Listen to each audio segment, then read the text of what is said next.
Loving your mental health tonight, supporting young children during a separation or a divorce. That can really be a stressful time for everyone, but some experts say babies and toddlers often need special attention. Here to talk about that is Dr. Chase Samsell, a psychiatrist at Boston Children's Hospital. Always good to see you, doctor. Most kids under the age of 3 don't really have the words to communicate their feelings, but if they could, what might they say about their parents splitting up?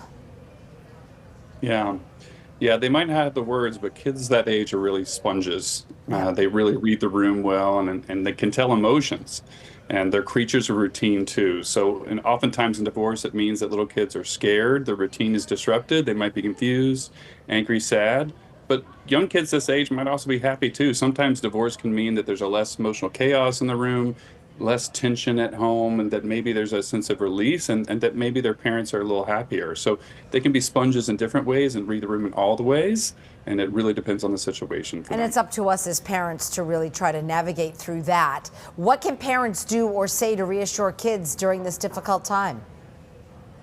Yeah, especially kids that age, Yeah. they're worried about other disruptions and unsure things happening to them. So it's really important to hear from parents who are splitting up that they're going to do everything they can to make sure that they're protected and that that they're loved. Really, really important that you're not over-promising as parents splitting up about getting back together, or over-promising things that you really can't guarantee, and really having to focus on them, trying to be calm in the setting of something so disruptive, and continue to model as good parents how you hope for them to feel and act. And, it's hard to determine this, but how long typically does it take for these young kids to adjust?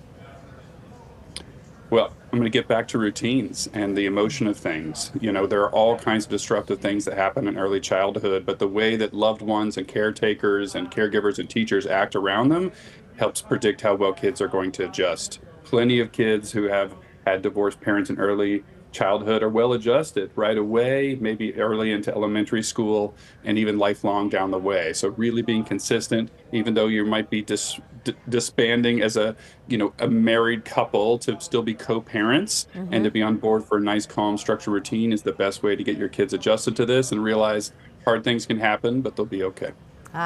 Great ending. And it's a great reminder. Dr. Samsell, thank you so much. We appreciate it. Thank you.